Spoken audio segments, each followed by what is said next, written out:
बिस्मिल्लाहिर्रहमानिर्रहीम। अस्सलाम वालेकुम वरहमतुल्लाहि वबरकातुहू। उम्मीद सेहत के प्लेटफॉर्म से मैं हूँ डॉक्टर रुक़ैया अब्बासी।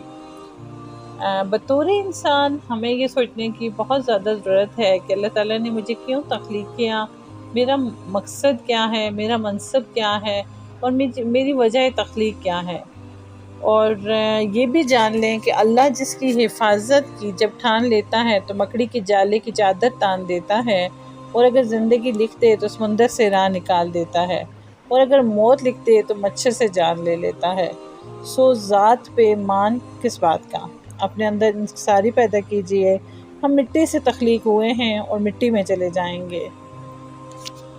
जो बाकी रहने वाली चीज़ है वो है हमारा हुस्न अखलाक और हमारी ज़िंदगी गुजारने के मामलात और हमारा तर्ज़ अमल, कि हम किस तरीके से मामलात को हल करते हैं, और हम नफ़रतों को कितना पालते हैं, हम अदावतों को कितना पालते हैं, हम आसानियाँ कितनी देते हैं। जितनी हम आसानियाँ देंगे दूसरों को, इतनी ही रब्बे करीम हमें महशर के दिन आसानियाँ देगा।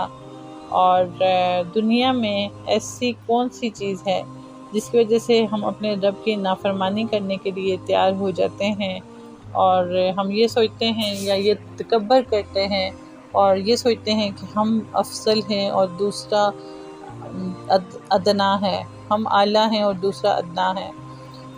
कौन सी चीज़ है जो हमसे ये करवाती है? तो यकीनन ये तकब्बर है।